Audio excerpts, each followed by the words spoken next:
Puji Tuhan, Bapak Ibu yang dikasihi oleh Tuhan, kita bersyukur buat anugerah Tuhan di dalam kehidupan kita. Puji Tuhan, saat hari ini kita akan kembali merenungkan kebenaran firman Tuhan yang saya beri tema anugerah Allah. Kita buka di dalam Yesaya pasal yang ke-19. Yesaya pasal 19 kita akan baca di ayat yang ke-19 dan ayat yang ke-25. Saya akan bacakan untuk kita semua firman Tuhan. Pada waktu itu akan ada mezbah bagi Tuhan di tengah-tengah tanah Mesir dan tugu peringatan bagi Tuhan pada perbatasannya.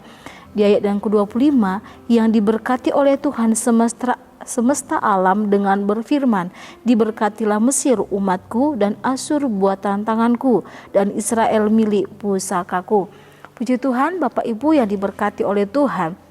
Anugerah Allah adalah pemberian yang diberikan Allah dalam setiap kehidupan kita. Apa anugerah Allah dalam hidup kita? Yaitu keselamatan.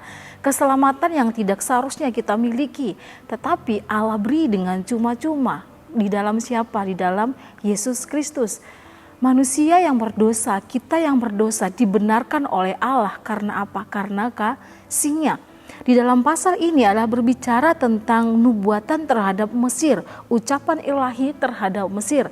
Misalnya dikatakan bahwa bagaimana Mesir adalah orang-orang yang hidup dalam penyembahan berhala. Ada banyak dewa dan dewi di sana.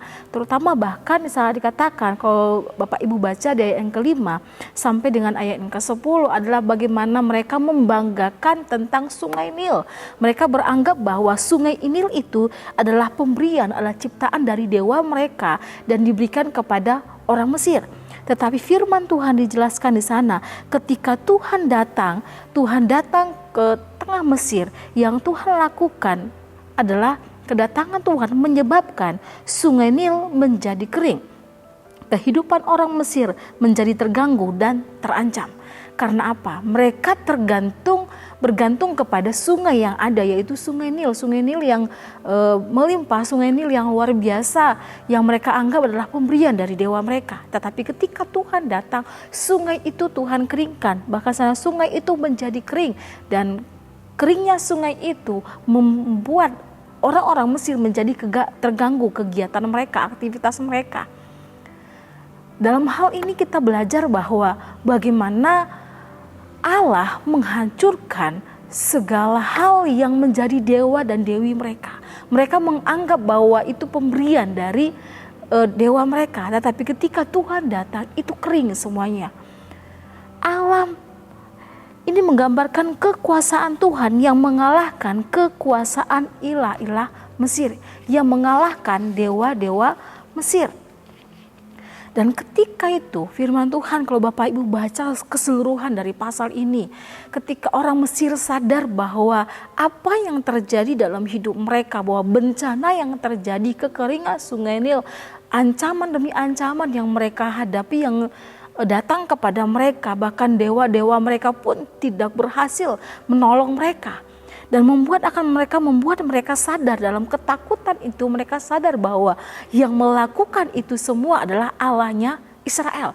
Yang melakukan itu semua adalah Allah Israel, adalah Allah yang hidup. Tetapi dalam ketakutan itu Allah masih memberi kesempatan untuk mereka bertobat. Allah memberi mereka kesempatan untuk bertobat. Bahkan Tuhan akan menyatakan dirinya kepada Mesir. Di ayat yang ke-21 di sana dikatakan, Tuhan akan menyatakan diri kepada orang Mesir dan orang Mesir akan mengenal Tuhan pada waktu itu. Mereka akan beribadah dengan korban sembelihan dan korban sajian, dan mereka akan bernasar kepada Tuhan serta membayar nasar itu. Tuhan berinisiatif, Tuhan memberikan dirinya, menyatakan dirinya kepada satu bangsa yang tidak mengenal Tuhan, kepada satu bangsa yang hidup dalam penyembahan berhala, yang hidup dalam dosa. Tapi di sana dikatakan Allah memberikan kesempatan bagi mereka untuk bertobat, dan Allah menyatakan dirinya, Allah memperkenalkan dirinya. Allah menyatakan dirinya kepada satu bangsa yang tidak mengenal Tuhan. Bapak Ibu yang diberkati oleh Tuhan, setiap kehidupan kita sebagai anak-anak Tuhan adalah anak-anak yang hidup pada saat hari ini adalah anak Tuhan yang dibenarkan oleh Tuhan, yang hidup karena kasih karunia Allah, karena anugerah Allah di dalam kehidupan kita. Kita yang dahulunya jauh daripada Allah, kita yang dahulunya adalah hidup dalam dosa, hidup dalam keinginan daging, hidup dalam keinginan kita sendiri yang tidak mau taat akan kebenaran. Tetapi kata firman Tuhan, Tuhan masih berikan kita kesempatan untuk kita bertobat. Tuhan selalu memberikan kesempatan waktu untuk kita berpaling, untuk kita kembali kepada Tuhan, untuk kita mengakui setiap kesalahan kita. Tuhan mau menyatakan dirinya bahwa Dia Allah yang penuh kasih, dan hal ini juga yang Allah nyatakan kepada Mesir. Bahkan di sana dikatakan ketika mereka mengenal Tuhan dengan baik, Tuhan akan menyatakan dirinya kepada bangsa Mesir, sehingga mereka bukan hanya beribadah tetapi juga mempersembahkan korban kepada Tuhan dan membayar nasar mereka.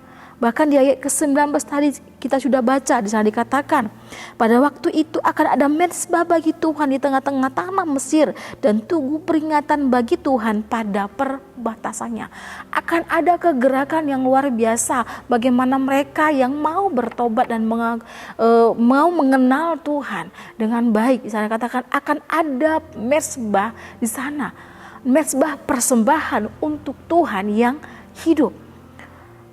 Akan ada tugu peringatan bagi Tuhan di perbatasan mereka.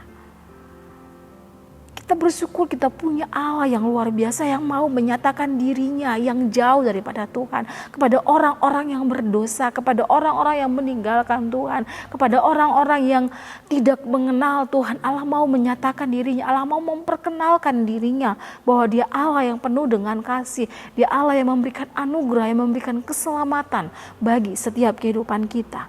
Bahkan Tuhan akan menolong orang Mesir, bukan hanya menyatakan dirinya, bukan hanya memperkenalkan dirinya, tetapi Allah akan menolong mereka. Di ayat yang ke-20 di sana dikatakan itu akan menjadi tanda kesaksian bagi Tuhan semesta alam di tanah Mesir.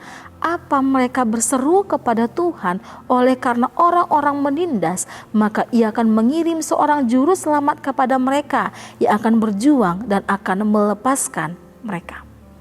Tuhan, saya katakan bahkan Tuhan akan menolong mereka ketika mereka ditindas, ketika ada musuh-musuh mereka yang datang dan mereka berseru kepada Tuhan. Tuhan katakan Tuhan datang dan menolong mereka, bahkan mengirim juru selamat untuk menolong mereka. Bapak Ibu yang diberkati oleh Tuhan, kehidupan kita yang hidup dalam dosa seperti dibelenggu oleh dosa, hidup dalam kekuasaan dosa, tapi firman Tuhan karena kasih-Nya yang besar, Allah menolong kita untuk membawa kita keluar dari belenggu dosa. Allah membawa kita keluar dari tawanan dosa. Allah membawa kita kepada satu keselamatan yang luar biasa, kepada satu kehidupan yang lebih baik, kepada kehidupan yang merdeka, kata firman Tuhan. Tidak lagi dibelenggu oleh kuasa kegelapan, tidak lagi dibelenggu oleh dosa, tetapi kita anak-anak Tuhan, anak-anak Tuhan yang merdeka. Karena apa? Tuhan memberikan kita seorang penolong. Tuhan memberikan kita penolong dalam kehidupan kita. Ada juru selamat, Yesus Kristus, yang lahir, mati dan bangkit dari antara orang mati. Untuk siapa? Untuk menebus setiap dosa-dosa manusia.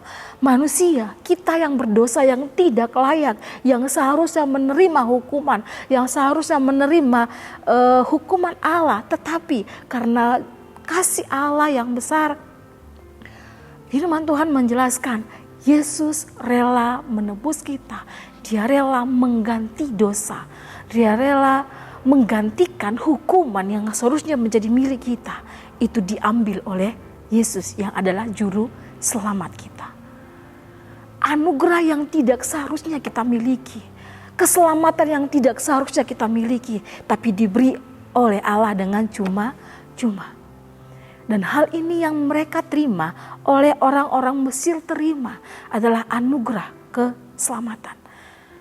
Allah memberikan mereka kesempatan untuk bertobat.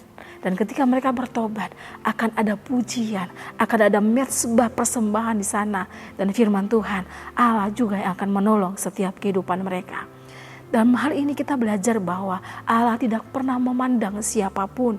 Orang Mesir adalah orang yang berdosa, tapi Allah dengan penuh kasih, Dia datang kepada mereka dan mau menyatakan dirinya dan mau menyelamatkan mereka. Bapak Ibu yang diberkati oleh Tuhan, setiap kehidupan kita adalah firman Tuhan menjelaskan adalah manusia yang lahir dari dosa, yang setelah dari lahirnya adalah orang-orang yang berdosa. Tidak ada satupun kita yang luput dari dosa. Semuanya kita adalah dalam dosa. Tapi firman Tuhan, ketika kita percaya kepada Tuhan dan mengakui Yesus Tuhan sebagai Tuhan dan Juru Selamat kita, kita ditebus oleh Tuhan. Kita diselamatkan. Di dalam siapa? Di dalam Yesus Kristus.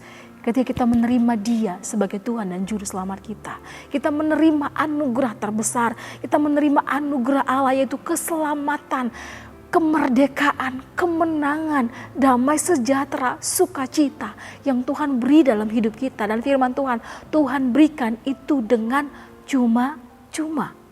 Di dalam Efesus pasal yang kedua, di ayat yang keempat sampai dengan ayat yang kelima, di sana dikatakan, tetapi Allah yang kaya dengan rahmat, oleh karena kasih-Nya yang besar, yang dilimpahkannya kepada kita, telah menghidupkan kita bersama-sama dengan Kristus, sekalipun kita telah mati oleh kesalahan-kesalahan kita, oleh kasih karunia, kamu diselamatkan. Bapak Ibu yang dikasih oleh Tuhan, firman Tuhan jelas di sana disampaikan, oleh karena rahmat dan kasih Tuhan dalam kehidupan kita. Sekalipun kita sudah mati oleh karena dosa, tetapi Allah menghidupkan kita di dalam Kristus Yesus Tuhan kita. Sehingga setiap orang yang percaya mendapatkan keselamatan di dalam Tuhan. Kita bersyukur buat setiap kasih Tuhan, anugerah Tuhan dalam hidup kita. Hargai anugerah Tuhan, hargai kasih Tuhan, hargai keselamatan yang Tuhan beri dalam hidup kita. Tetap setia kepada Tuhan, tetap beribadah kepada Tuhan, tetap mengucap syukur kepada Tuhan atas setiap kebaikannya dalam hidup kita. Puji Tuhan, Tuhan Yesus memberkati setiap hidup kita. Terima kasih telah mengikuti Renungan 79, kiranya dapat menjadi berkat bagi kita semua. Bapak, Ibu, saudara-saudari yang ingin didoakan untuk pokok doa tertentu, menceritakan kesaksian baik mujizat kesembuhan, pemulihan, masalah keluarga, dan lain-lain, dapat disalurkan melalui chat WhatsApp ke nomor berikut 081327420088. Puji Tuhan, Tuhan Yesus memberkati. Kita berdoa. Terima kasih Bapa, terima kasih Roh Kudus buat setiap kasih-Mu, buat setiap anugerah-Mu yang Tuhan berikan dalam kehidupan kami. Kami bersyukur punya Allah yang luar biasa, punya Allah yang penuh dengan kasih, yang selalu ada dalam setiap kehidupan kami. Terima kasih Tuhan, terima kasih buat keselamatan, buat sukacita, buat kekuatan, buat kebebasan, buat kemerdekaan yang Tuhan nyatakan dalam setiap kehidupan kami. Memberkati kami untuk selalu taat akan kebenaran firman-Mu, untuk tetap taat akan Tuhan Roh Kudus yang akan memampukan kami untuk hidup dalam kebenaran firman-Mu. Berkati setiap sidang jemaat Tuhan, berkati firman-Mu, menyatakan firman-Mu dalam kehidupan kami. Terima kasih Tuhan, terima kasih Bapa. Dengan bibir keluarga GPDA Sade Magelang, kami menceritakan segala hukum yang Engkau ucapkan atas petunjuk peringatan-peringatan-Mu. Keluarga GPDA Sade Magelang bergembira seperti atas segala harta. Terima kasih Tuhan, dalam nama Tuhan Yesus kami berdoa, haleluya, amin.